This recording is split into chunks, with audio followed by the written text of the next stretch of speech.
What's going on, everybody? Welcome back to Saturday Movie Night. Yes, this is Saturday Movie Night, and tonight I am watching the 1997 mystery thriller Breakdown, starring Kurt Russell. And hey, if you're joining after the fact and you're not watching this live, this is a level 2 and 3 exclusive to my Patreon if you want to watch it live. Now, ordinarily, this is something that my level 3 patrons get to vote on. I put a list up once a month on my Patreon, about 5 or 6 movies. 6 movies, I think it is. People vote on which movie they want to watch with me. And of course, the winner is the movie that I end up watching. And if you want to be able to vote, you have to be part of level number 3. But if you want to join in on just watching live and kibitzing back and forth with me, it's level number 2 is the minimum. However, to start the new year, instead of putting up a poll like I normally do, the great Frank Riker, that's right, we're calling him the Great. He's been knighted now. He's been knighted by Dave McRae. The great Frank Riker decided that, you know what, instead of having a vote this month, why don't we just have Dave pick the movie? And I thought, you know what? Who am I to argue with that? And I have been wanting to watch this movie with you guys for quite some time. I've been wanting to watch this. I put it up in polls before. It does not get chosen. I put it up in the Kurt Russell month that we had. The Thing was the one that got chosen instead of Breakdown.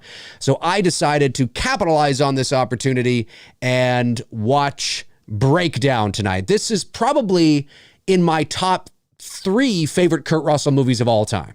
Overboard, The Thing, and Breakdown. It's just, for me, I love this movie. I think it's a great thriller, great mystery thriller. I think Kurt Russell's performance in it is fantastic. Now, if this is your first time to Saturday Movie Night, this is not a director's commentary. I'm not going to be analyzing, the movie and giving you some insight and information on the making of the movie.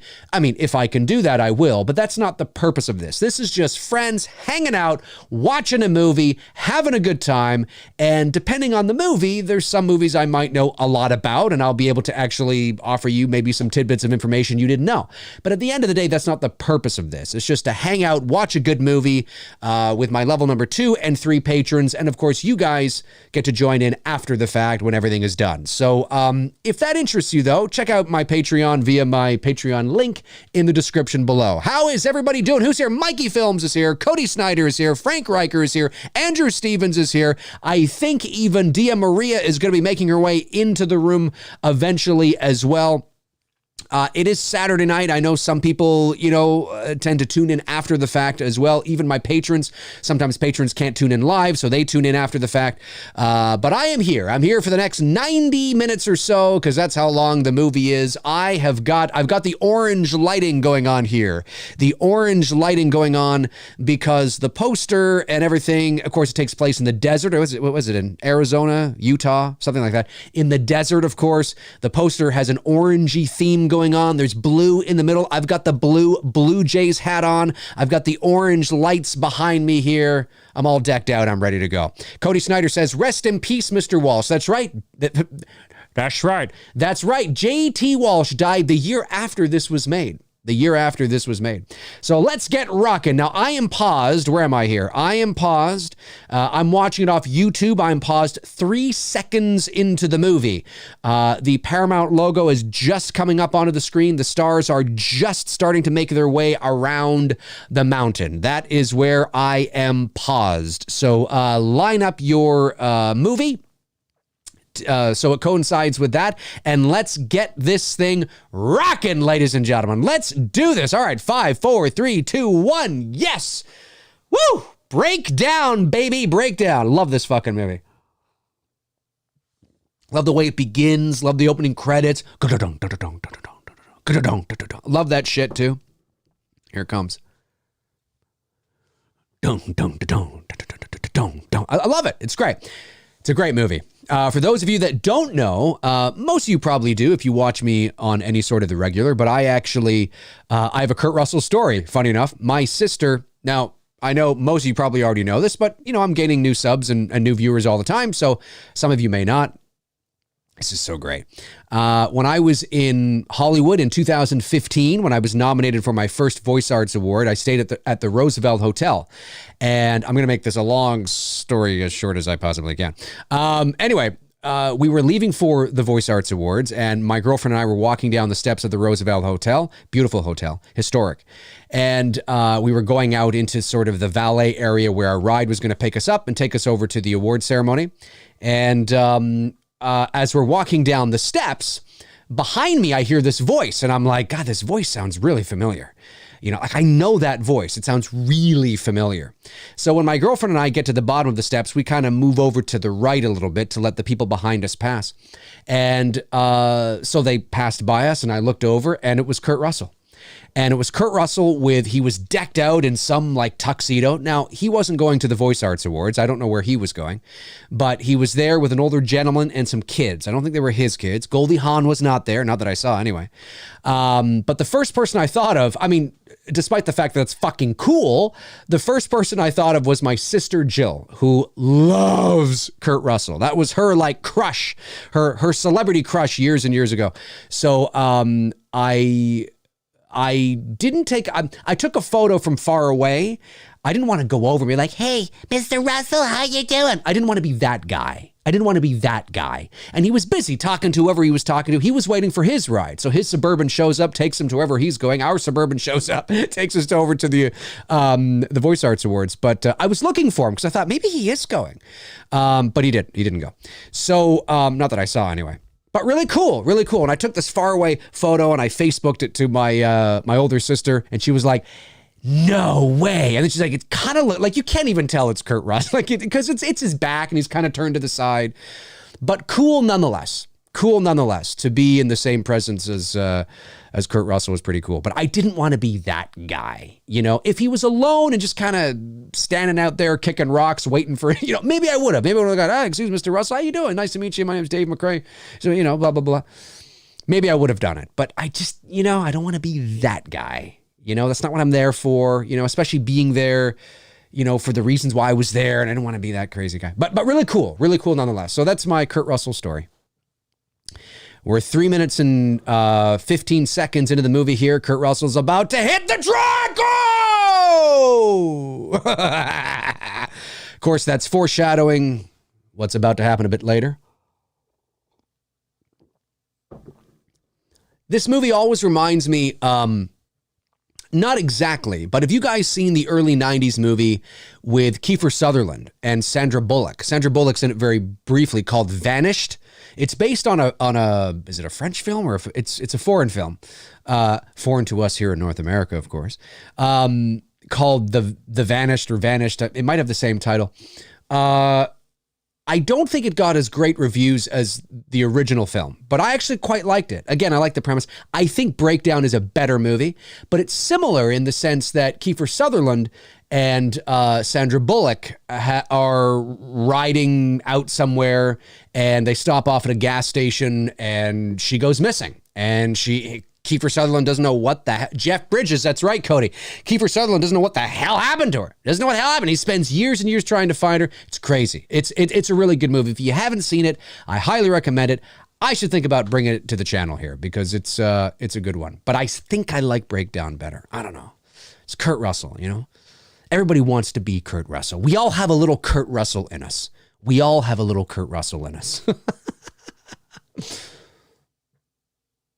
Why would you want a piece of shit? Can you imagine? Like you're just, there at the gas station. The guy's like, why the fuck would you want a piece of shit like that?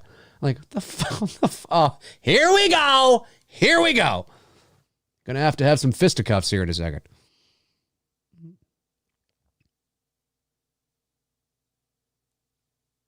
Shit for brains. It's so great, though. Love this movie. Frank Riker says, Amazon Prime has Breakdown, but leaves in 30 hours. Lucky for me. Oh, I see what you say. Wow. You could rent it off YouTube. For me on YouTube, I could rent it I rented it for like $4 or something like that, if worse came to worse. But that's good.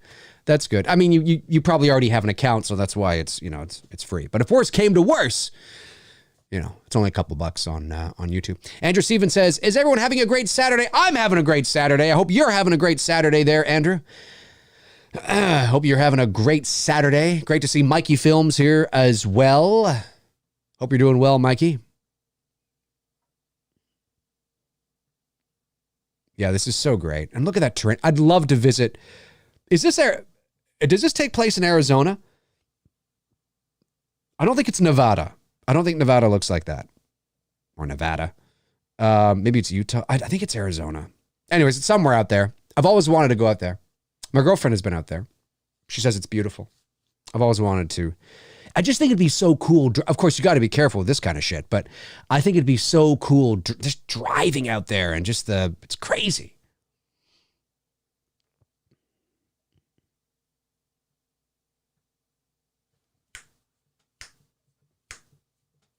I love that pop song on the thing. Now, of course, well, no, I was going to say something about the Vanishing or The Vanish or whatever. But I won't, because I certainly don't want to give anything away. But yeah, if you're watching along after the fact, if you're joining in after here on Saturday movie night, and you haven't seen this movie, watch it. Watch it. And I don't expect you, like, I don't expect anybody, I mean, unless you're, a patron or something like that, but I don't expect anybody to watch along if it's your first time, because you'll hear me rambling and things like that. It's always better when you've seen the movie that we're watching, because then we can sort of enjoy it on the same level. So if you haven't seen this movie and you're watching me, stop this right now, go watch this fucking movie, and then come back and watch it with me. Probably not going to do that. Tabitha Short is here. Great to see Tabitha here. Sorry I'm late. It's dinner time for me. No worries, Tabitha. You are busy. You are busy, my girl. You're pregnant. You've got, the husband, the little one. It's crazy. It's crazy. Busy bee. Totally understandable. Makes me wonder how they disconnected his SUV here, because it's like, did he not see them under the car? Of course, that's, again, that's the mystery, right? It doesn't matter at the end of the day. It doesn't matter. I was just thinking logically. Look how beautiful this is. So beautiful. Now, ordinarily, when they shoot on roads, obviously they will cordon off certain sections of roads, and you won't be able to drive down them because they're shooting. And I would imagine that they did the same thing here. Although, maybe not. Maybe they... I mean, it's so desolate out there. Maybe one car drives by every, hour and a half that they didn't need to do that. Who knows? Look at that cell phone. Look at that cell phone. Kids, for those of you that are too young, that is what cell phones look like. I remember them. It's crazy to think what kids have nowadays in school and shit like that. Like they have, I'm just like, it's crazy. I mean, the internet was in its infancy when I was essentially graduating high school. I didn't get my first email address until I was 18 years old, until I was in like the 12th grade. That's when I got an email address. And now kids have like cell phones, and it's insane. I believe the chemistry between them. I think they've got good chemistry. I buy it. Love this movie. Because I think what's so frightening about this premise too is that it's believable. It's everybody's worst fear. And when you say there goes the fucking loser. And when you look for clues too, like when he stops the guy in the pickup truck here, he goes around the corner and he stops, right? And he kind of pulls around a little bit and he waits.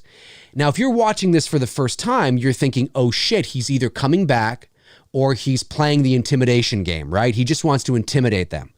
But that's actually not what he's doing, right? It's not what he's doing. He's actually waiting for J.T. Walsh's character, forget his character's name, to come up over the bend, right?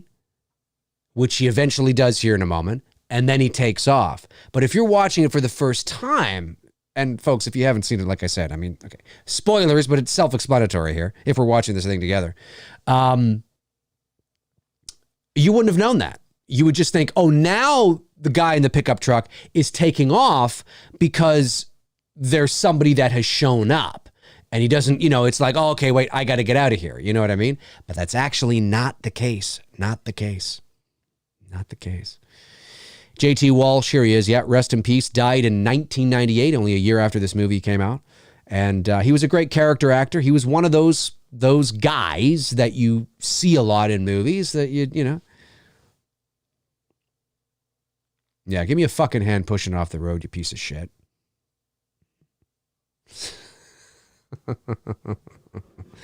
You sack of shit. Got the old Exorcist mug going on today. Hope you guys are having a great Saturday night. Cody Snyder says, and California, of course. Oh, there you go. It was filmed in Utah and Arizona. That's what I thought. And California, of course. Yeah. Okay, cool. Good to know. I thought so. Mikey Film says, I'm well, just taking a break from packing. I'm not talking to you, Google. I'm well. I'm just taking a break from packing. Moving is hard. Oh, Mikey, where are you moving? You don't have to give me an address. I just mean, where are you moving across the country? Are you moving across the state? Just in the same city?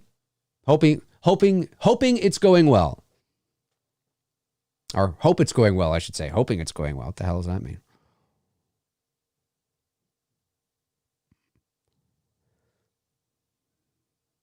And you can tell that and again, it's not a big deal, but having just made a movie, I pick up on these things now even a little bit more. You can tell that that they've spent quite a bit shooting this. Like shooting this scene has taken several hours. I mean, even now the sun is shining, and it wasn't shining just like 5 seconds ago when JT Walsh was at the Jeep with them, and now the sun's kind of going. You know what I mean? But you believe it and you can buy it because it's kind of hazy out there. Maybe there's some clouds going in and out, and the sun can dip in, out of clouds or behind clouds, then in front of clouds in a matter of seconds. It's not a big deal, but you can tell that they were probably out there for the day shooting this scene, or at least half a day. And you could probably shoot this with available lighting. They may have had some bounce. They would have had some bounce to bounce the light off of the sun and into their faces and stuff, but you probably could have shot this with available lighting. They would have had some stuff in case, but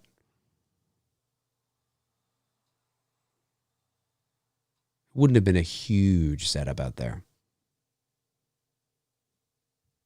Just some fill, maybe.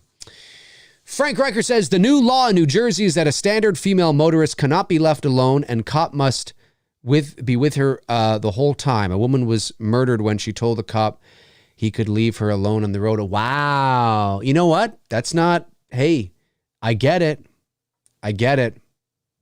Wow. Andrew Stevens says, I always wonder why Steven Seagal never takes a beating in any of his movies. I assume his ego. Yep. Believe it or not, some actors, not all actors, but some actors of any, when you get to a certain level, like Dwayne Johnson and Jason Statham, it is actually built into their contract that they are not to be made to look like fools and idiots in their movies, in terms of to look embarrassed. That doesn't mean that during a fight they can't get punched or things like that, but they always got to look cool, right? They always got to look like they're the fucking man. I'm putting it into layman's terms, but that kind of thing is built into their contracts. It's absurd because it's like, yeah, The Rock, like you're not really that guy. Like, we know you're not really somebody that can leap from skyscrapers. We know you're not somebody that can battle a fucking giant dinosaur. We know you're not the people you play, but it's an image thing, right? And he's a big tough guy, and there's this image that he needs to keep up, like he is that guy. Yeah. And it's like, no, you're a fucking actor, dude. Like, calm your fucking. But it is. It's all part of PR. It's all part of the image, right? Because I think they had that. I think Statham and The Rock had something that came to light, at least to me, when they shot Sean Hobbs and Shaw, I think it is. Neither of them wanted to look like, particularly weak. That's what it comes down to, is that they don't want to look weak, and it's like, holy fuck, like, Jesus. I love this. I love, he pulls up, he walks in, you just hear like that twangy sort of, kind of music in the background, like very Patsy Cline-ish, And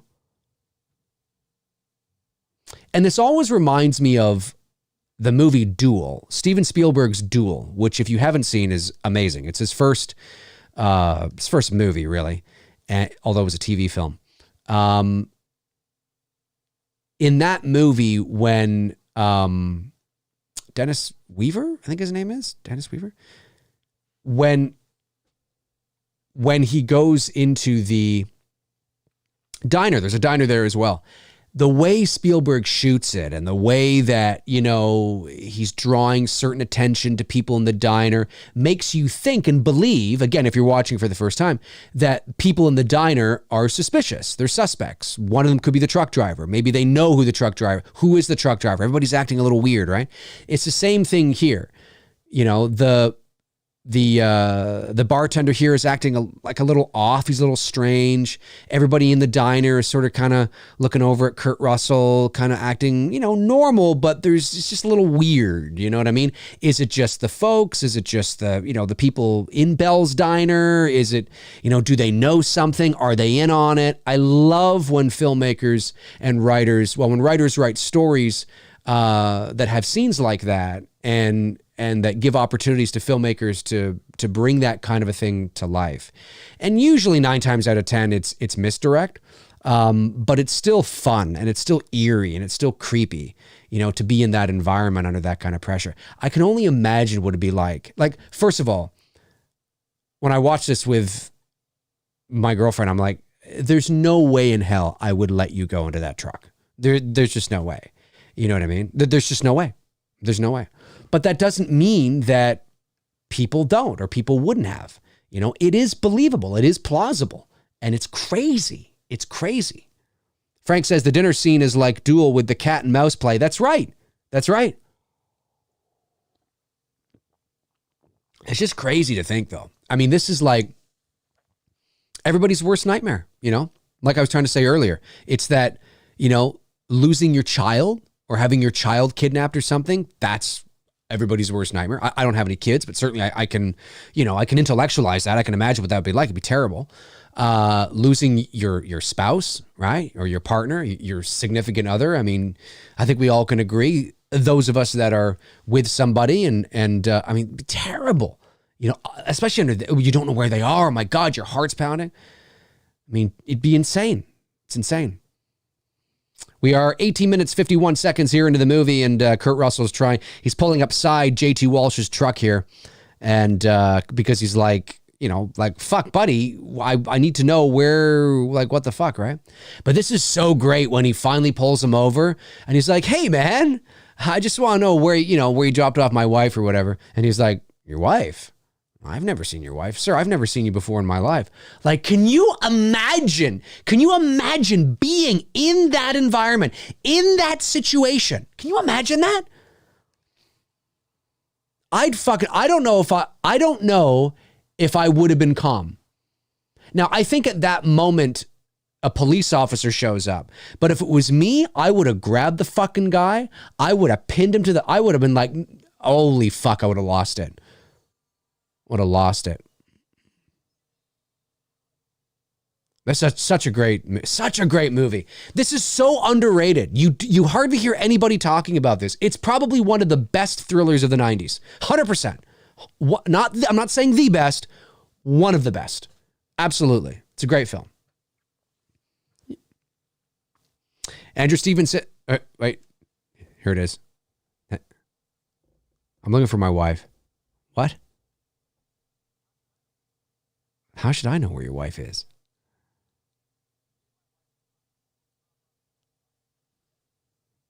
I love that. Not me, sorry. Yeah, it's like,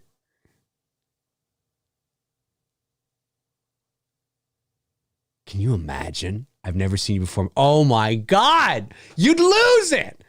You would totally lose it. Andrew Stevens says, been reading Taking Shape 2. I swear the sequel pitch for all the Halloween sequels would have Dave laughing for their ideas. I'm sure they would. I haven't read either of those books, Taking Shape or Taking Shape 2.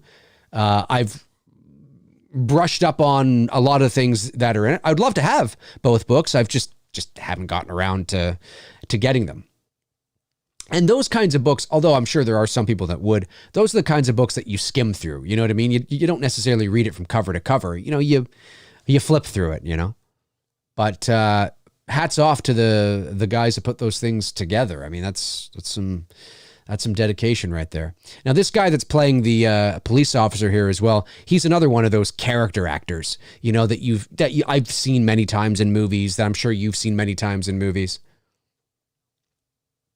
Tabitha says, Dave, where's your Michael Myers coffee mug? You're cheating the Exorcist. You're cheating with the Exorcist. Yes, I have the Exorcist. It's in the cupboard, actually. It's in the cupboard. I just decided to bring this one to the studio today.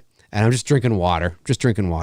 Cody Snyder says, Walsh screwed me up the first time I watched this part. Oh, yeah? Well, he has that ability. Mind if I search the truck? And you know what's funny is that I don't think this cop ends up being in on it. But sometimes, depending on the movie, sometimes these kinds of stories, law enforcement ends up being in on it. Do you know what I mean? Even though you think he's not, but then from what I can remember, I actually don't. Because I first thought that he was in on it as well, right? But he's not. I don't think he is. Frank says the only time JT Walsh wasn't playing a dick was in Outbreak as the president's chief of staff. Tell everyone their asses are on the line. Outbreak. My God, I haven't seen that in forever. I remember that. I don't remember JT Walsh in it, though. But you're right. He usually does play some sort of dick. He's good at it. I think he died of a heart attack, I think, if memory serves, if I'm not mistaken. If I'm not mistaken, that is. Yep. Opens up the truck. There's nothing there.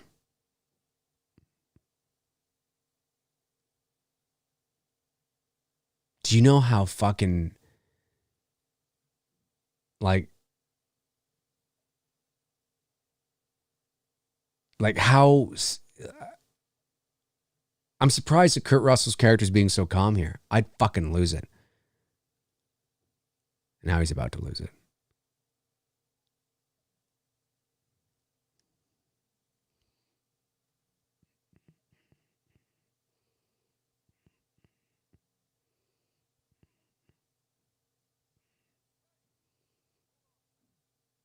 So great. Hey, hold on a second, you son of a bitch.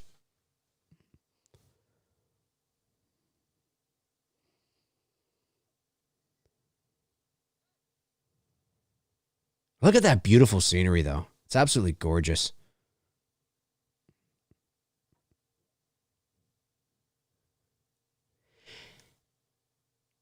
And I think if memory serves, like it looks like it's late afternoon here, right? Like it looks like it could be like 3:30. It looks like, you know, well, not now. The other shot did. I think this whole movie takes place in one night. I mean, in one 24-hour period, if I'm not mistaken. I think it does. So let's say it's like, I don't know, 10 a.m. right now or something. That's what it'll say.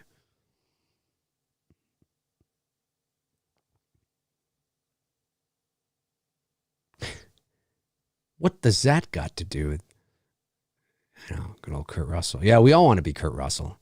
Kurt Russell's the fucking man.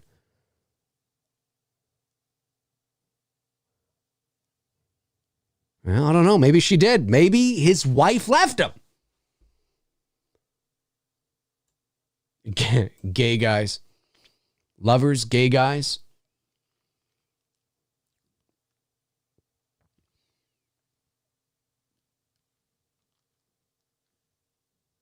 I think I need a shave again. Just shaved the other day.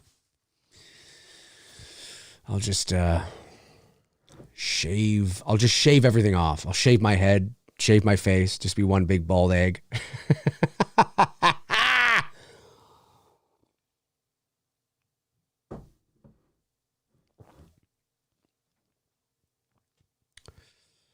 Man, I would suck. I would suck some. That would suck hardcore. That would suck hardcore. Music's great in this movie too. I love the way he looks back at him there, just like a little glance, like, yeah, that's right, bitch. What the fuck you gonna do now, motherfucker?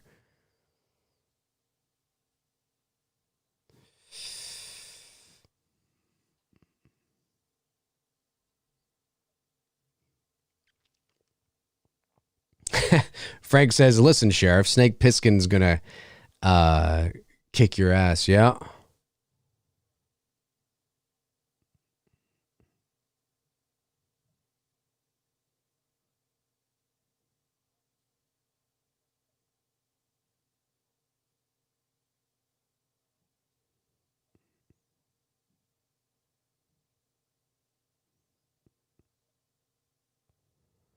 I love that. Mrs. Gilbert's locked out of a trailer again, Sheriff. Oh, he's the sheriff, too. He's not even a deputy. He's the sheriff. I shot the sheriff. Cody Snyder or Captain Ron will. That's right, Captain Ron or fucking Santa Claus. Good old Santa Claus. Ho, ho, ho. Up on the housetop, reindeer paws, out jumps good old Santa Claus. Tabitha says, so what is this movie about? Tabitha, you haven't seen it. Oh my goodness, Tabitha, you've got to watch it. It's from 1997, stars Kurt Russell and J.T. Walsh, and it's about Kurt Russell and his wife are traveling through the desert, and they're moving to California, and their Jeep breaks down. And his wife gets a ride from a trucker just down to the cafe, supposed to be down to a diner. And she never shows up, apparently, and she goes missing. And Kurt Russell's character ends up finding the truck driver, and he's like, what the fuck did you do with my wife? And he's like, what are you talking about? I've never seen you before in my life. And then the movie ensues from there, or it continues from there. And it's like, what the hell, right? Like what the hell? What happened to my wife? Now the guy that says, what the fuck is going on? It's a great thriller. It's a whodunit. Well, not really a whodunit, but a mystery thriller. So I highly recommend it. I think you'd enjoy it.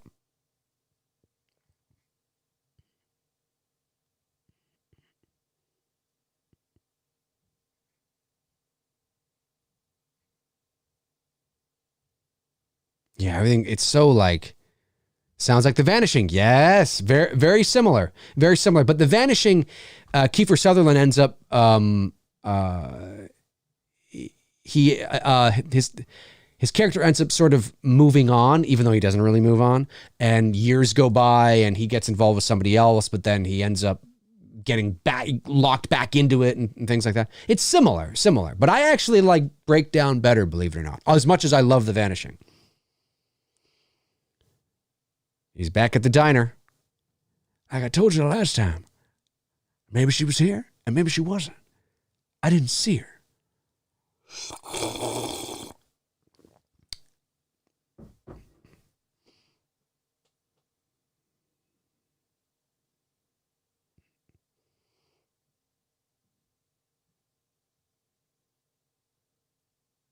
Yeah, it's so great.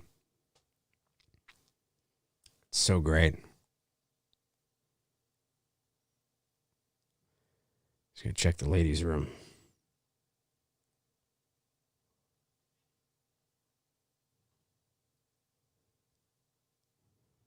I love how you think, yeah, they're trying to help her out, and then or that you think that they're trying to help him out, and then they just get him to look in there because they know one of the cleaners is barfing in the toilet.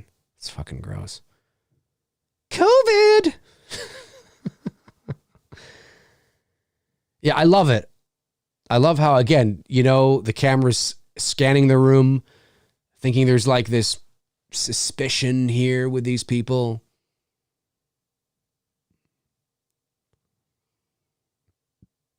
And then he starts honing in on the fucking receipts. I'll look into it, Dave. Yeah, you should, Tabitha. You can rent it off of YouTube for like $3 or $4. That's what I did tonight. I have it, but I don't have it digitally, so I love that.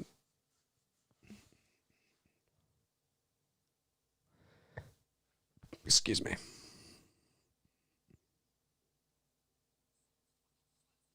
I love it. And the guy gets out his shotgun. Oh, not a shot. For some reason, I thought it was a shotgun. No, it's just a handgun. It's like a Dirty Harry handgun. That's a fucking big gun. I'm not a gun aficionado, so I don't know what kind of gun that is, but it looks like it could put a hole into you. Cody says, I think it's neat. They don't really let you know what's up until, halfway through? They string you along for a while? Yeah, and that's part of the slow burn, right? You know, building that anticipation, building that suspense.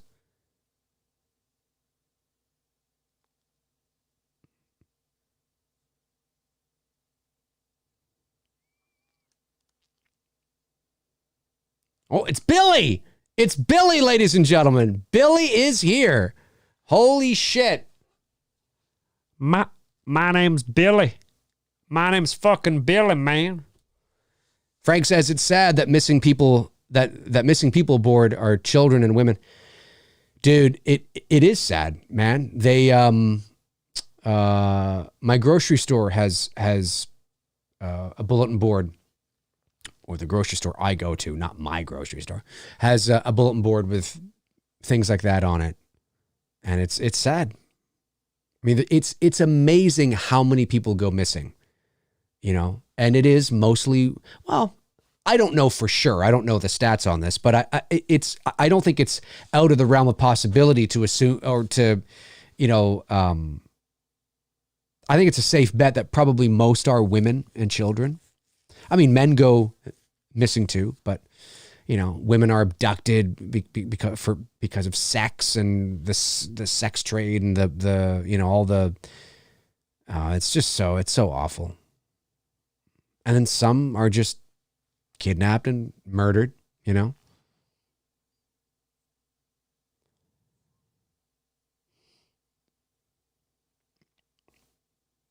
I love that he says this. The police are in on it. The police are the ones in on it. But I don't know if that's confirmed to be true, is it? I don't recall ever thinking that's true. I don't think that's true. I don't think so. I think he's just fucking saying it to make him, you know. I don't recall the police being in on it in this movie, but maybe I'm fucking out to lunch. And my dad had a cell phone like that. I didn't have, well, like I said, when cell phones really became more common, no, they're not in on it. Yeah, I didn't think so. When cell phones became more common, of course, I mean, the only people that had them are like business people and your mom or dad, maybe. But we didn't have cell phones as teenagers. I never had a cell phone as a teen. I didn't get my first cell phone till I was 22. And it was because I had left college and I was starting to pursue my career in the entertainment industry. And obviously I needed a cell phone for my agent to text me and call me. And I had the old Nokia phones. They were some of the most popular cell phones of all time. They were black, like that big, black, wasn't a flip phone. I'm sure you know the one I'm talking about. They were so popular. That was the first cell phone I got. And that was 2001. Oh, yeah, this is where yeah, that's right. So, I mean, you know, like Cody said, I mean, it's probably halfway through when you start to kind of piece it together a little bit. I think at this point in the game, well, obviously, you know, from jump, when he pulls JT Walsh's truck over, you know something's wrong, right? Specifically, you're right. You don't know what exactly is going on. Probably right till the end of the movie. I mean, really, until he fucking hops on the truck and takes off to JT Walsh's house, really, at the end of the day. But at this point in the game, you know, you're like, okay, so the fucking truck is in on it. And now if you're thinking about it, you realize, oh, so that's why he pulled over on the side of the road there, obviously. So there's a conspiracy. But you're right, though, like in the sense that it's really information's being revealed sort of in tidbits throughout the movie. And it's a great thriller. Like I said, it still holds up. Like this would be like, have you guys seen The Call with Halle Berry? Or what's the other one she did? Kidnapped with Halle Berry. Have you guys seen Kidnapped with Halle Berry as well? These kinds of movies today, I don't want to say they don't do well, but these kinds of movies today, like I actually think The Call with Halle Berry, because there's several Call films. There's even a horror movie called The Call. I think The Call with Halle Berry is a pretty decent thriller. Came out in 2013. She did one very similar to The Call just a couple years ago called Kidnapped. And I thought it was pretty good. It's not going to light up the box office. It's not going to be it's pretty, I don't want to say it's formulaic, but it reminds me of something like A Breakdown. Now, back in the 90s, this was like, wow, you know what I mean? Like this was pretty good. This was sort of, I don't want to say state of the art, but this was sort of, you were making thrillers like this. They don't make thrillers like this anymore with these kinds of stories, simple, mysteries. Like, I don't know. It's hard to explain. I'm looking for the right words. But Kidnapped and The Call, the ones with Halle Berry, remind me very much of it's the same caliber and the same kind of vein, if you know what I mean. The background music in the truck stop scenes are eerie as fuck. Yes, they are. Could not agree more. And Darren, my man, it's great to see Darren here. Must be, I guess after midnight where you are now, I guess. And I'm not saying that The Call and Kidnapped are as good as Breakdown. I'm just saying that they're that kind of thriller, very sort of, easy to digest thrillers. Very linear, nothing crazy, not a lot of twists and turns, just good, solid, fun thriller. Like I'm sure Unhinged with Russell Crowe is a similar kind of movie. You know what I mean? Where it's nothing, it's good. I haven't seen it yet, by the way. I'm looking forward to seeing it. But Breakdown reminds me of that kind of thing. It's in that caliber of thrillers,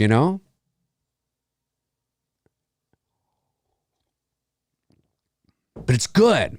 But I love this movie. I think this is probably this movie though is better in my opinion than The Call or Kidnapped. Although I think I like Kidnapped better than The Call.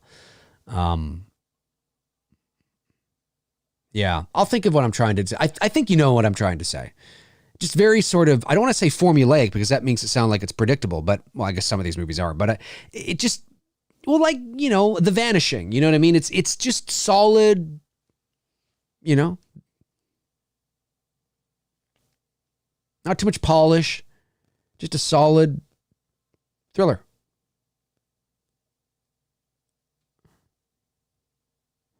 I like it. Frank Riker says, you can see that Russell's wearing a life vest. Well, of course. Oh, is he? Oh, really? Really? I didn't see it. It's probably not now. But you're right. He probably was under there. I'd have to wind that back after and look for it. Darren says, late, 12:50. Yeah, 1, 2, 3, 4, 5. So you're exactly 5 hours ahead. 5 hours ahead. It's 7:51 p.m. here. Oh, right in the face. Right in the face. Hi. It's me, Billy. Billy.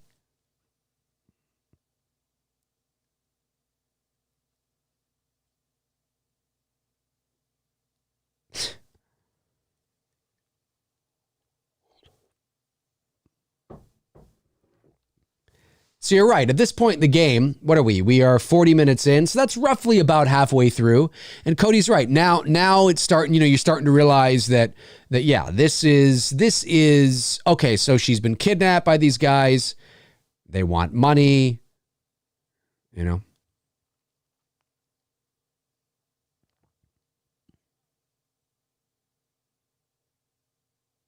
Some hot shot.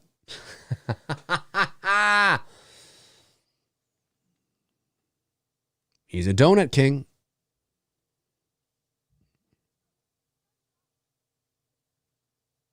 What did you say again? 90,000. Oh, yeah. You see, and he got the 90,000 from the donut package, right? Quick thinking there. Quick thinking. Darren Sand says, Crow looks like Pavarotti.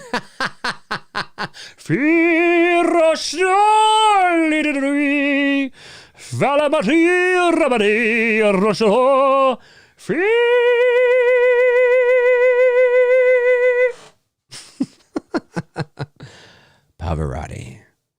Yeah. You're tough. I would fuck. Of course, you can't because he's got two other guys around him with guns.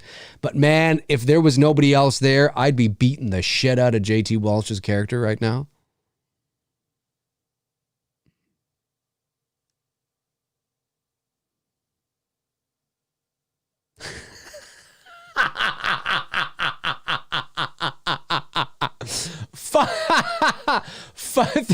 About 115 pounds, I think he said. 3 or 4 of that, just pure tit. Oh my God. I'm laughing because it's just funny. It's so silly. Like, imagine writing that in a script. Imagine tweeting that today. Imagine tweeting that today. How quickly people would come down on you. Imagine tweeting something like that today. So you're just like, wow, I just saw this movie with so-and-so in it. Man, she's great. You know, it looks like she weighs about this much, 3 or 4 of that. Oh my God, I'm sorry. It just would be so epic, you know? Like, oh my God. Of course, if this movie came out today and somebody saw that, I'm sure somebody would complain. JT Walsh should be canceled. Cancel. Oh, God.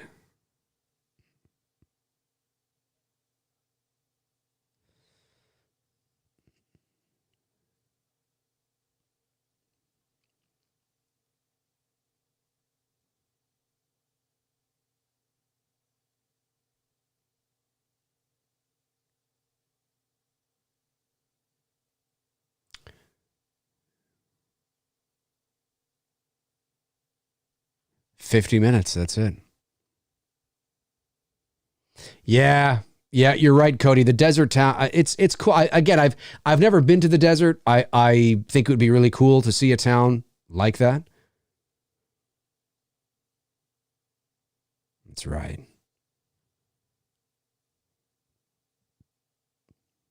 A plane. Is that what he said? If we see anything unusual, an unmarked car, a plane. A plane? Who does he think Kurt Russell is? He's able to summon a plane? But I like this movie too because you can really feel that, you can feel the sweat. You can see the sweat. It feels hot, feels hazy, you know?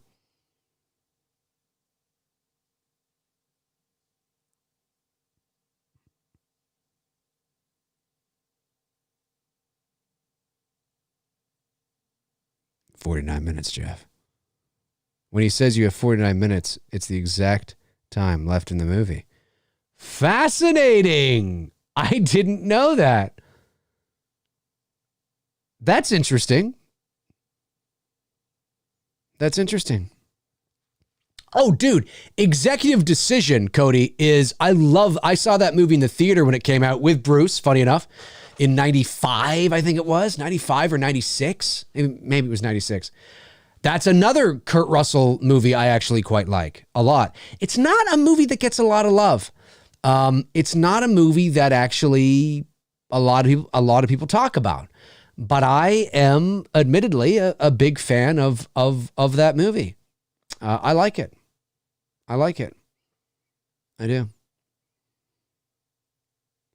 Boom, boom, boom, boom. Look at this fucking loser bank teller right here. Or not bank teller, but whoever he is. Are you all right there, sir? I'm a nerd. This guy could be dead now. I sometimes, I say that sometimes. When I watch movies, older films, I'm like, fuck, these people are dead now, you know? And what's crazy is when you watch like old black and white movies from like the 40s and the 50s, well, you know, handsome men and beautiful women, and they're so young and vibrant, and, you know, and it's like, wow, they're like fucking dead now. It's morbid. It's sad. But, you know, when you watch like somebody, not necessarily dead, but, you know, somebody who say like 35 in 1955, you know, 35, 45, 55, 65, 75, 85, 95. Yeah, they'd be like 101 right now. Somebody 35 in 1955 would be 101 right now. So they're likely dead. They're likely dead. Most people don't live past 100. Most people probably don't even live past 90. So it's crazy. It's crazy to think, you know, it's like, wow, they're like dead, you know. I love it. See, it's always, you know, this movie is playing into the paranoia, you know, and what he's feeling. And he feels paranoid. He feels helpless. And he wants to buy himself time so he can figure what to do. Now, this guy that comes over to the counter here and leans over, completely innocuous, right? He's completely innocuous. He doesn't have anything to do with it.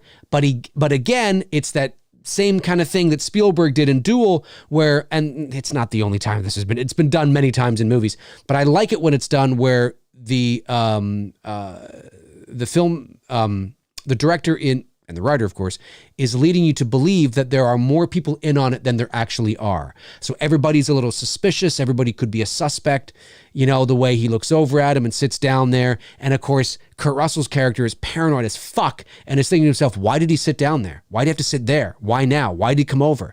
And he doesn't know what to do, you know, because he knows his wife's life is in jeopardy. He doesn't know who's in on it. I mean, the fucking bank teller here could be in on it, you know? It's crazy.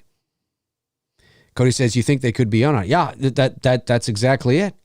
You get that feeling. You get that sense. You get that sense. And the music as well is subtle, very common in the background. And this is all about Russell's performance in his face. I need to believe it, right? Imagine if this was actually happening to you. What would you do?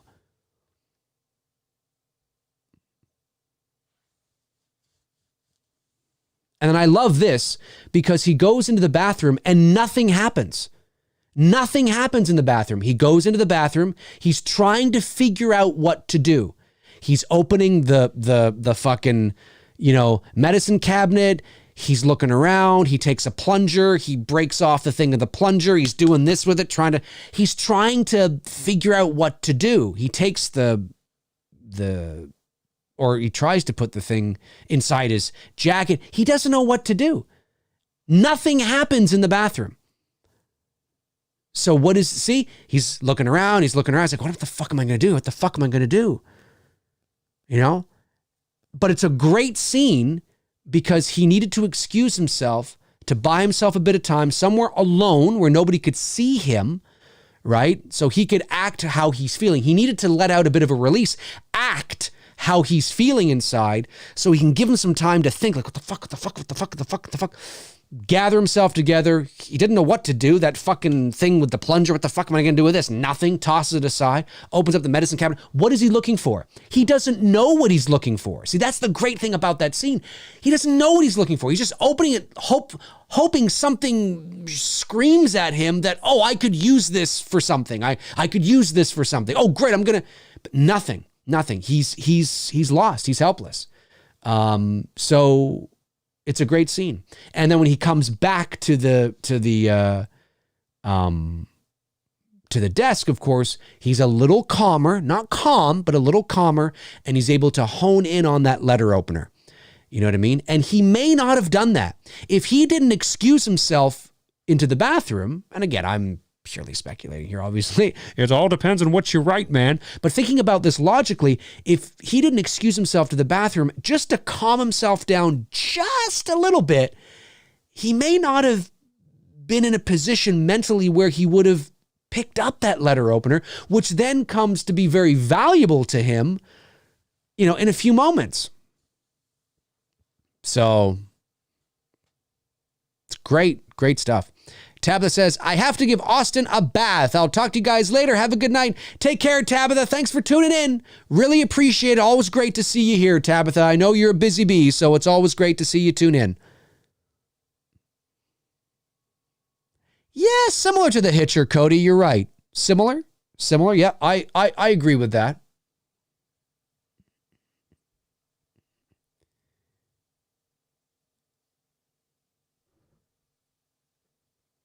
Jeff, that's his name. Keep calling him Kurt Russell's character. It's Jeff. Soon enough, Jeff. Soon enough, you piece of shit. No, he doesn't say piece of shit.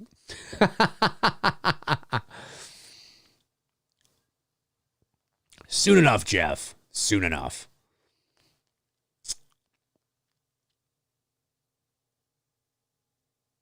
Got the old train in there. That looks like it was shot with a zoom lens.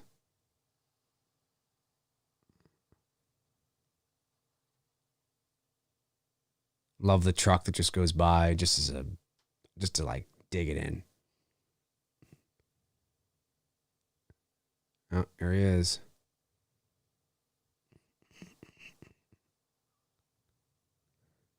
What did he take out? Oh yeah, he took out all the money that was in his account, I think. But it's like what, like a few $1,000s? I fucking forget now. But it's all in 1s and 5s or something like that, I think, if I'm not mistaken. It's not 90 grand, that's for sure.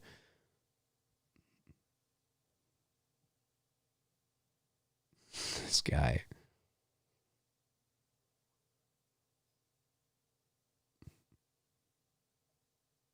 Ooh, no.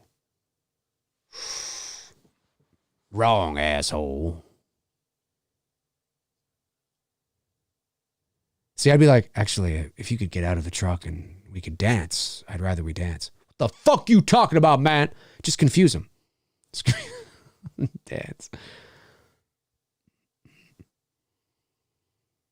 And I like this too. Like, this is great, you know, when he gets tied up and he uses that letter opener to break the tape. It's great. It's great stuff. It's great stuff.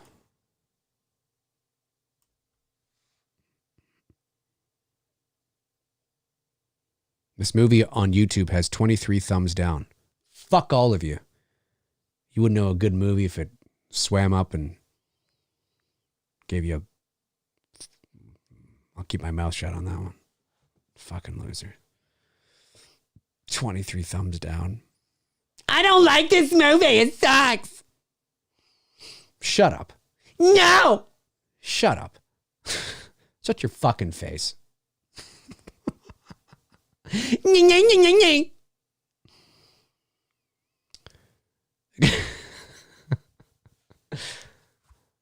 Shut up.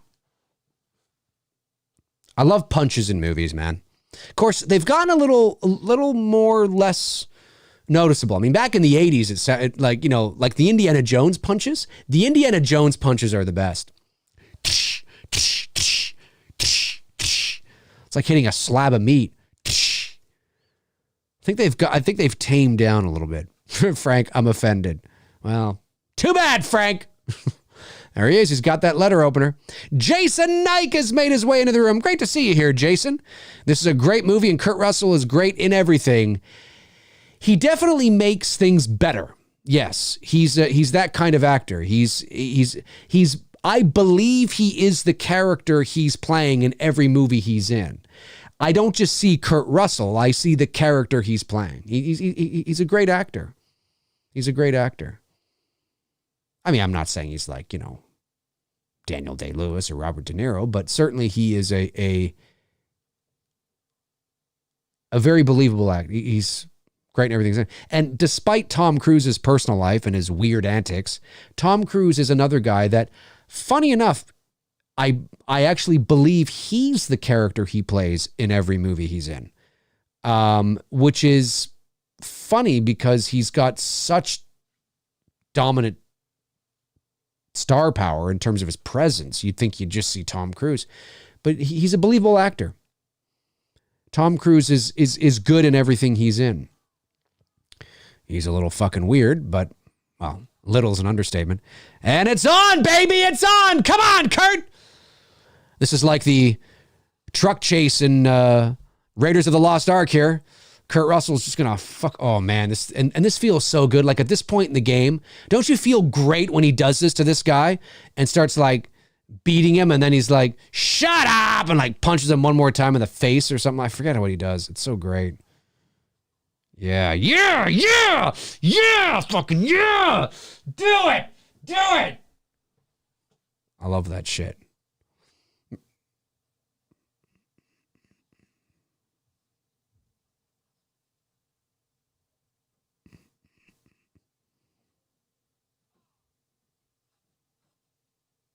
That would see the duct tape around the legs and the arms, okay, but the duct tape around the headrest and the neck, yeah, that would suck.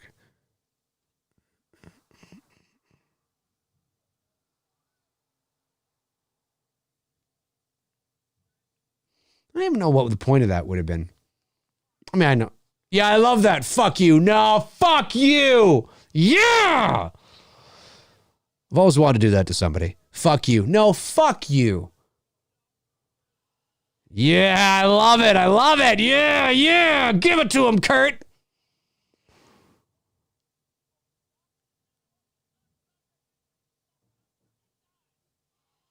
It's so great. Yeah. Oh, the cops. Woo! Whoop, whoop, whoop, whoop, whoop, whoop, whoop, whoop, whoop, whoop. Whoop, whoop, whoop, whoop, whoop, whoop, whoop, whoop, whoop, whoop, whoop, whoop.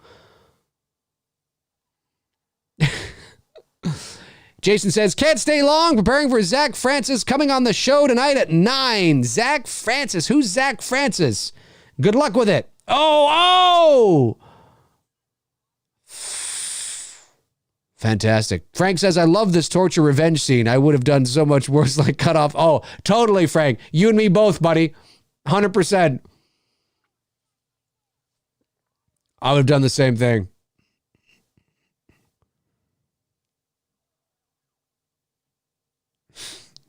You son of a bitch.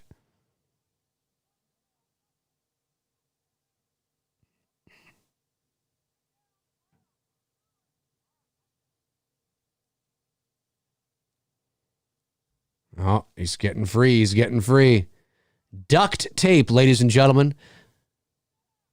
I bet you when I wonder if the creators of duct tape years and years ago ever thought that their tape would be used to tie up people, murders, movies. And again, it's not duct tape, ladies and gentlemen. It's duct tape. Oh, in the shoulder. In the shoulder, though. In the shoulder. I don't think he's dead.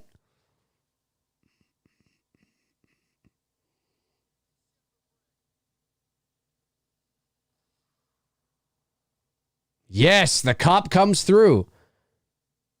But does the cop die?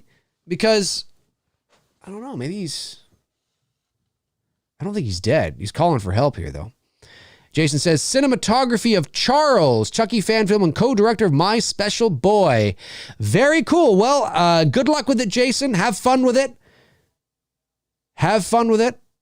You'll do well. I think your channel is doing well anyway, which is great.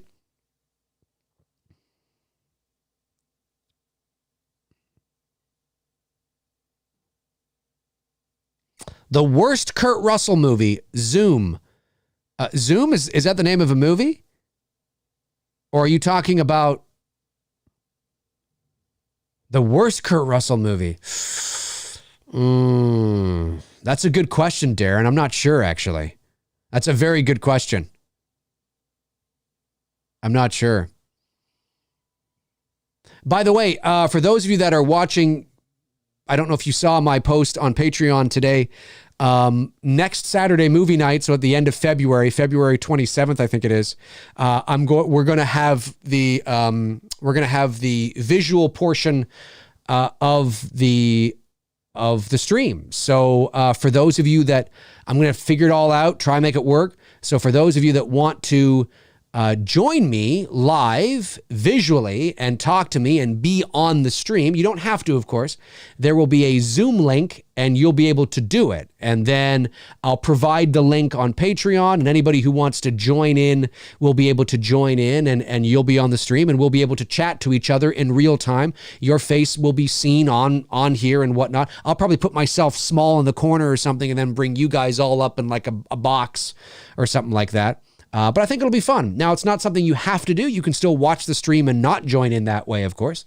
But for those of you that want to do it, that's what I want to do. I've been talking about doing that. So the next Saturday movie night is something where hopefully we'll be able to do it. And I think it'll be fun.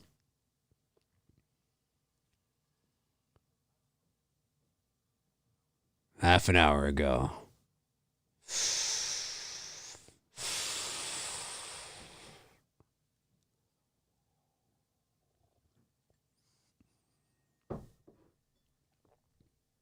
He doesn't fucking care if he's got to drive all night.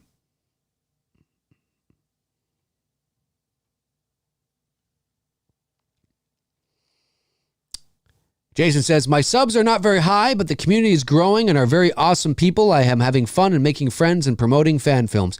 Hey, you know what? That's what it's all about, my man. If you're not having fun, there's no point in doing it. And remember, growing a channel takes time. It really does. And don't forget, too, that it's a very slow, since COVID, the entertainment industry has gone, channels like myself or wherever. Certain channels grow faster than others, but my channel has slowed a little bit too. But that's primarily because I'm not doing movie reviews, right? If I was doing movie reviews, I'd probably continue to grow and grow.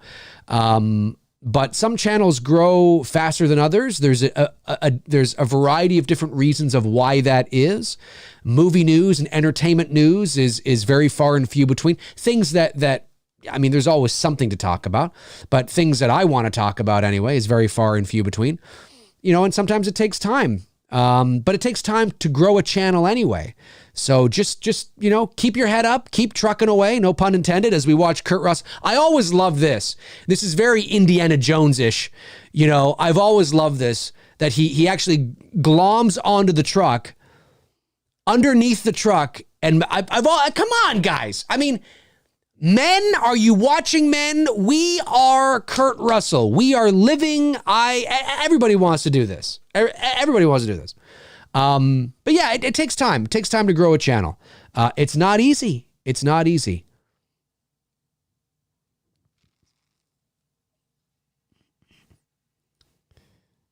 You just gotta keep at it. You gotta keep at it. Be consistent. And don't do it for that, right? Do it for the love of talking about movies. Do it for the love of having fun, and then it will come. The subs will come. The subs will come. But since the pandemic, I've noticed a slow in my analytics too. Not completely off, of course, but I do notice that I'm a bit down from where I normally am. Because there's just not it's not a lot to talk about other than the same shit over and over again. And I try not to do that as much as I can. So hopefully when things get back to some sort of normal, there'll be more things to talk about, and then things will pick up again for everybody. But, it happens, man. You just got to keep at it. I love this scene. This is such a great scene. Frank says, very Cape Fear. Definitely. Jason Knight says, doing a John Candy, John Hughes series right now. It's been fun. Love me some John Candy, Jason. Love me some John Candy. John Candy is great. John Hughes, of course, is great. John Hughes, of course, is dead. So is John Candy. Hughes died, I think, in 2009 of a heart attack walking through Central Park in New York City, if I'm not mistaken. And then, of course, John Candy died of a heart attack in his sleep while shooting Wagons East. That was crazy. Candy was only like 43 or 44, something like that. This is so great. And to be able to do that and not be seen by the driver is impressive, because obviously trucks have many different mirrors on the side that show the different kind of angles and points and stuff. And the probability is probably low that he would have been able to do that and the driver not actually, notice. But you never know. You never know. You never know. Sitting at 272 subs. Subs. Well, that's good. There's nothing wrong with that. 272 subs. Hey, it's 272 more subs you had now than you had last year. Because I only think you've been doing this less than a year, I think. Right? I think you've been doing this less than a year, if I'm not mistaken. Darren says, sorry, not Zoom. Sky High was the movie. Terrible Kurt Russell superhero family crap. I think I remember that. Sky High. I think I remember that. Cody says he's supposed to check in his mirrors every 5 to 8 seconds. Yeah, 5 to 8 seconds. Who checks their fucking mirrors every 5 to 8 seconds? I don't check my mirrors every 5 to 8 seconds. You see, and it's so great because up to this point in the movie, you still have no idea what happened to his wife. And if you've watched The Vanishing with Jeff Bridges and Kiefer Sutherland and Sandra Bullock, you know that things don't exactly end very well. Spoiler alert, but the movie's nearly 30 years old. So, watching this movie, you're kind of like, what the fuck is going on here? And it's nice that it has the ending it has. But I would have been okay if his wife was dead. If his wife was dead, I would have been okay with that. Ballsy move. Maybe some people would have felt it wasn't a big payoff.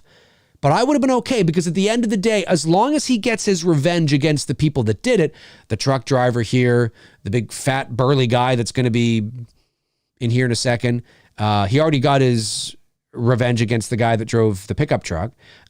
Billy, of course.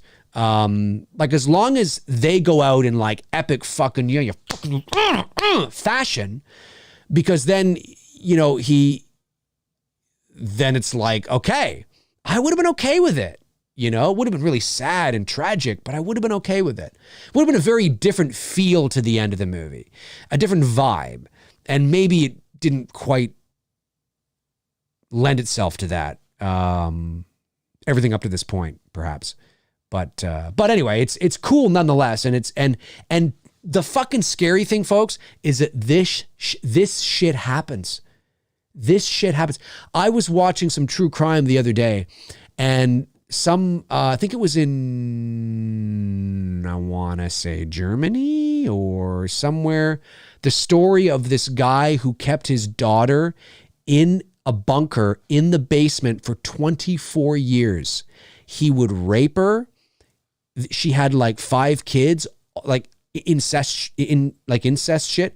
The bunker had all these rooms and hallways and shit. She lived for 24 years down there. Never came out. Fuck, man, the world is fucked. The world, are there good things in this world? Yeah, but there are fucking shit. There's so much fucking shit. It's insane. This kind of shit happens, man.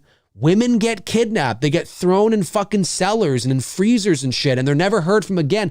And yeah, most of the time they're probably dead. Most of the time when your loved one or when a loved one goes missing and, years and years go by, there's no, that's it. Thank you, Darren. Darren, my man. Thank you, Darren. Darren is on it. Insane. That's crazy. I was watching some true crime with my girlfriend the other day, and I'd never heard of this story. She's like, oh, you got to check this out. So we watched, I think we were watching 60 Minutes Australia, I think. And, on YouTube. And I was like, fuck, crazy shit. It's crazy. This shit happened. And like I said, the chances, if a loved one goes missing, it's usually women, right? Or girls, and they're gone for years and there's no bank activity. There's no, especially nowadays, especially today, right? It's so easy to track somebody now. And 20 years goes by or 10 years go by. Yeah, the chances are they're probably gone. But it's not unprecedented. I mean, look at that case of those girls that were, I think this was in the States, and they were kept captive for like 10 years or something, or 13 years in that house that's been since demolished. Like it sometimes happens, you know. It's not unprecedented that people show up, but it's not the norm, and that's sad. I love this here where he's looking down at his wife. He knows that that's his wife, and he's shaking and he's looking down at her. Like, fuck, she was in the truck the whole fucking time. It's a secret compartment. That's crazy. Like, can you imagine at this point? Look at his face. Look at the tears in his eyes. And the music. Shit. And then she moves and she's alive. But you know what, though? I may have hung on a bit longer. I may have actually had them leave frame and get him thinking that that maybe she is dead. And the audience thinking that too. I don't know. But this shit happens, man.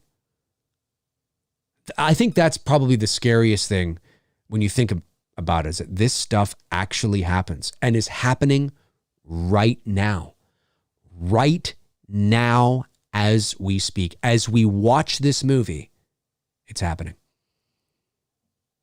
And I love this too, as she looks up and it's almost as if she sees him. You know? I don't think she recognizes him when she looks up at him like that. I think the idea is that she notices there's somebody up there. She would have no idea she doesn't even really see his eyes. She probably just sees that there's somebody up there. But is it somebody that's part of them? Is it, a kid? Is it an adult? Who knows, right? But it's cool that there is that almost that, there's that eye contact there, which I think is pretty cool. Yeah, Cody says, I love when his wife makes eye contact with him. Yeah, exactly. But I'm not fully convinced that she is like, oh my God, that's Jeff. You know what I mean? I think she just kind of notices, like I said, there's somebody there. And maybe she's hoping, maybe it's somebody else they've caught, right? Maybe, who knows, right? Because you'd be so disoriented. You wouldn't have any idea of sort of what is going on, It's crazy. Frank says, when she sees her husband, a sigh of relief must have come over her, but he's scared to death. Again, I don't know if she recognizes it's him, but maybe though, maybe you're supposed to think that. Maybe you are. Maybe you're supposed to think that. And she could have. She totally could have. I'm just thinking logically, right? In the movie, yeah, she probably does. I'm just thinking in reality, would you recognize this little eyeball 15 feet away from you? That's Jeff, looking through. I mean, if it wasn't through the wooden planks and it was him, like his whole head up there kind of peeking down, then yes. Then it'd be like, oh, fuck, it's Jeff. But I don't know if you'd recognize it like that. But maybe I'm just fucking, I don't know. Who knows? Jason says, Dave, I love your layout. My layout? I mean, my layout behind me? It's the same layout it always is. I have the orange lights on today because I'm trying to match the orange color theme of the breakdown poster. Yeah, I know. I thought that too, Frank. It's Billy's eye. Yep. There's a Billy in this movie, and there's Billy's eye. It's funny. I love this scene. This is great suspense. This is great. He's got the gun. He walks back into the home. He doesn't know where anybody is. There's no music, just the sounds of the environment and a little bit of soundscape. Just a little bit of soundscape. It's the footsteps and the... just so you can feel that it's a lived in, you have to hear the environment. You hear the video game being played in the background. And you just have that soundscape that's kind of... Now, what's he playing? Oh, he's playing Doom. He's fucking playing Doom. Is he not playing Doom? I think he's playing Doom. Do you remember the old PC game? Is that what he's playing? Maybe that's not what he's playing. Because it looks like he's playing on his TV. Maybe he's not. Maybe he's playing something on Nintendo 64 or something. I don't know. But I remember playing Doom like on the PC. Old school shit. This is so great. And I love how the wife has no idea what the fuck is going on. Love this. I gotta turn this up.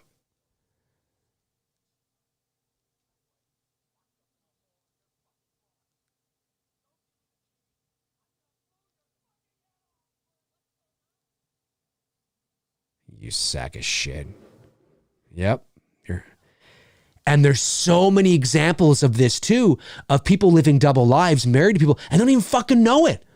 They don't even fucking know it. There's so many people that are married. And again, it's usually the women that are married to the men, and the men are the ones that are usually doing the bad shit that don't even know it. This kind of shit happens all the time. It's insane.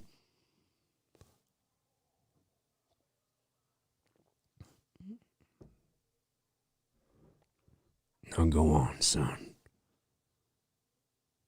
Squeeze that trigger.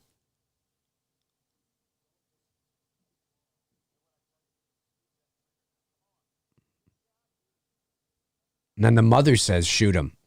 Or shoot it or whatever. Oh, do it, yeah. Oh! Ho-ho! Yes!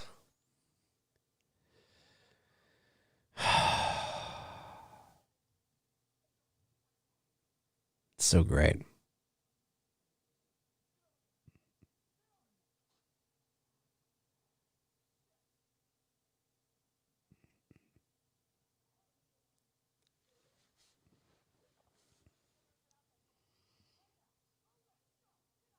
I do feel very satisfied, though, that when they go into the barn and they find his wife, that JT Walsh's wife sees it. And she, even though he dies at the end of the movie, of course, she at least lives knowing that her husband was this sack of shit, that her husband was a piece of shit.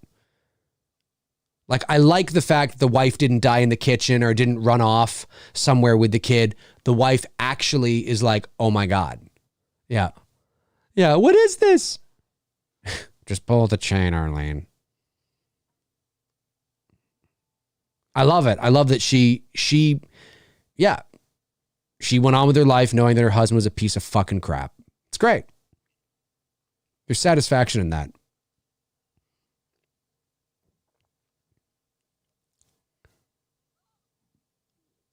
And there she is. Jeff! Baby, come on, baby. Come on, baby. Yeah. Imagine the women get into a fight down there. Like the women are beating the shit out of each other. It's like, what the fuck's going on down there? And the guys are throwing like, I love it. I love this too. When he turns around to say something like this, he's like, shut the fuck. And he kicks him or whatever he says. I love it. Because like, yeah, like shut the fuck up. Yeah. Feels so good. Like as an audience member, it's like, yeah, that's because we all would totally do like, shut, there's nothing you can say. There's nothing you can say. Shut the fuck up. Shut up. Love it. Love it.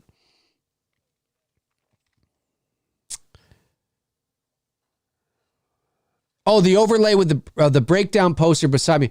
Oh, it's just standard stuff. It's not hard to do. It's just how I always set up my movie nights, my Saturday movie nights. It's just simple. Yeah, it's just simple.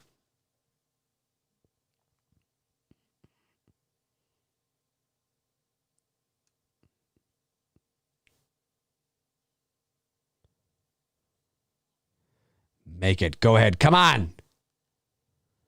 And now it's the next morning. Sun's coming up. So this is essentially a 24-hour ordeal. I mean, this is 24 hours from hell. That's what this is. Darren says, Cold in July is one of my favorite thrillers. Such a great Carpenter love letter. Cold in July. I'll have to see if I know that one.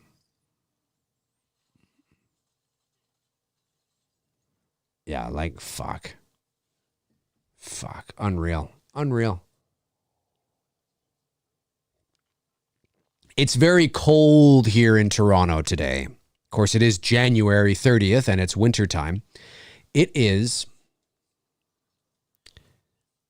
He's on a rotary phone, I think. Looks like the phone from Black Christmas. It's cold. It is right now here in Toronto.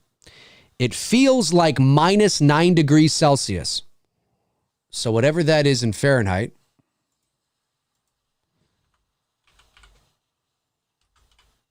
Minus 9 degrees Celsius, man. Is 15 degrees Fahrenheit. It's 15 degrees Fahrenheit. It's going down to minus 20 degrees Celsius tonight. Minus 20 degrees Celsius tonight. Well, it's actually minus like 12, but it'll feel like minus 20 degrees Celsius with the wind chill. So it's going to feel like minus 4 degrees Fahrenheit tonight. It is chilly. Very chilly here in Toronto.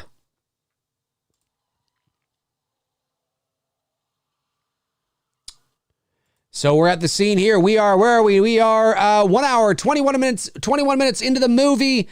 And of course, Kurt Russell and his wife, Jeff and Amy, are being chased by the hoodlums on the highway. This is a great chase. This is a great car chase. Classic, believable, with a couple of great, like, epic crashes and spins and shit. This is a great fucking movie, man. Great movie. Cody says it came out in 2014, the same year as The Guest. Another love letter to Halloween 3 and Carpenter. All right. I'll have to check it out.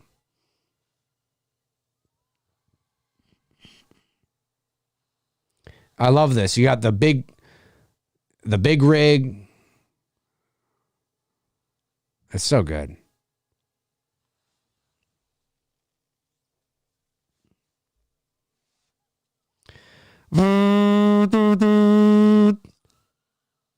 Here it comes. Yes. But he could have survived that. Oh, okay. They have it blow up. Okay. That's better. I was just going to say, he could have survived that.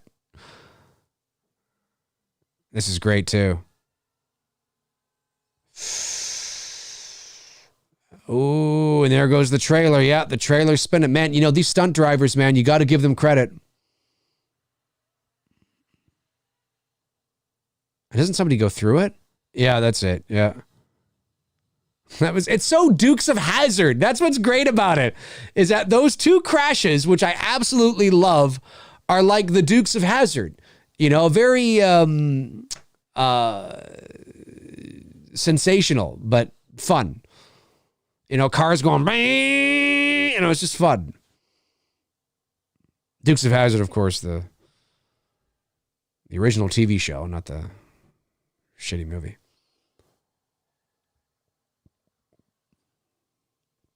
This is great, too. This bridge scene here. Yes. Can you imagine this actually happening in real life? Can you imagine? And you surviving everything, this whole thing, and you and your wife or your girlfriend, whatever, survive. Can you imagine the story you could tell? And it happened and ends exactly like this, with the truck being pushed off, you hanging there like fucking Indiana Jones, climbing up, duking it out with the fucking bad guy, to have the bad guy fall and then the truck fall and then you sit. Can you imagine?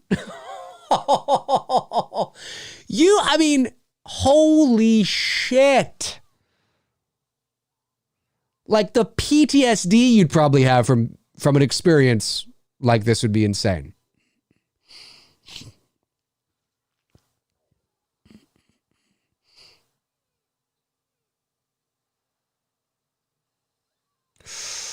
Oh yeah, that's right. It goes up over it. This almost looks like a miniature. It's not. Right there. That almost looks like a miniature. There, it's kind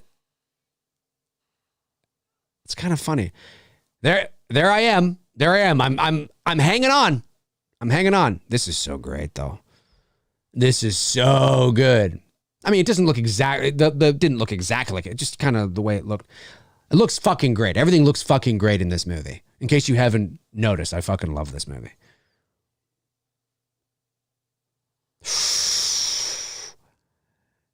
Hang on, Kurt.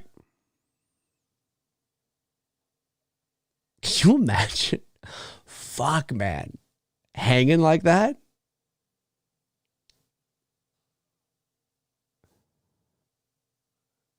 All you need are some crocodiles in the river below. I sound like a fucking gremlin.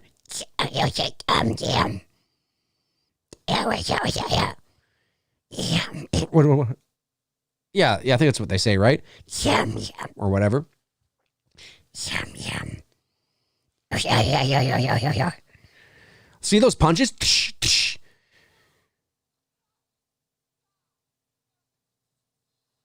Fuck yeah, man. Oh, he's got the chains. Oh, here it is. They make eye contact one last time. Yes! Ooh. And I love how that definitely would kill you. But just to put the exclamation point on it, he just kind of like turns his head and then the truck falls on top of him. It's so good. But very similar again. Not similar, I shouldn't say that. But, you get kind of, this movie's got a few things. It's got the vanishing in it. It's got duel in it. It's got, it's got a few little vibes of other movies in here. And it's just great.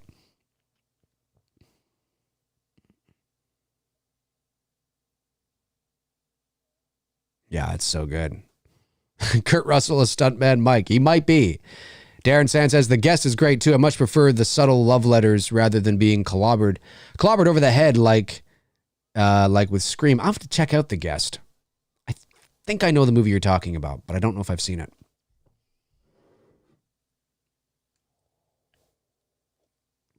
And isn't she the one to deliver the final blow? I think she's the one that puts the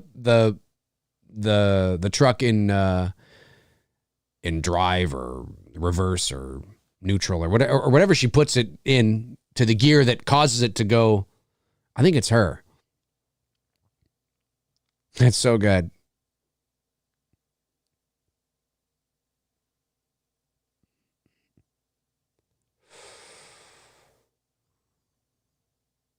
Looking down at him. Yeah, he's going to turn his head. He's still alive. He's like,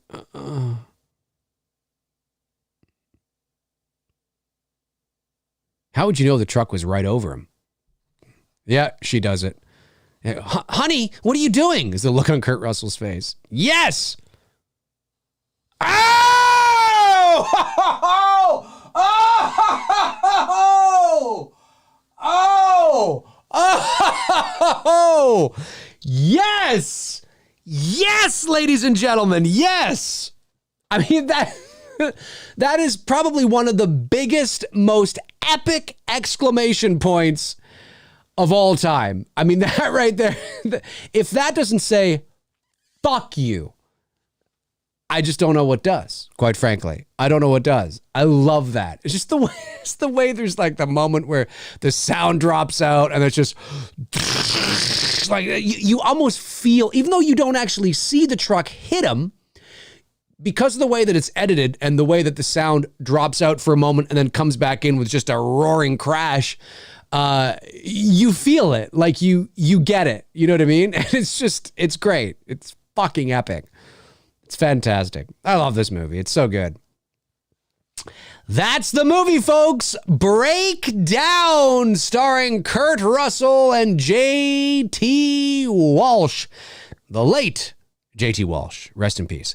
And I love that the credits are rolling here, and you hear that?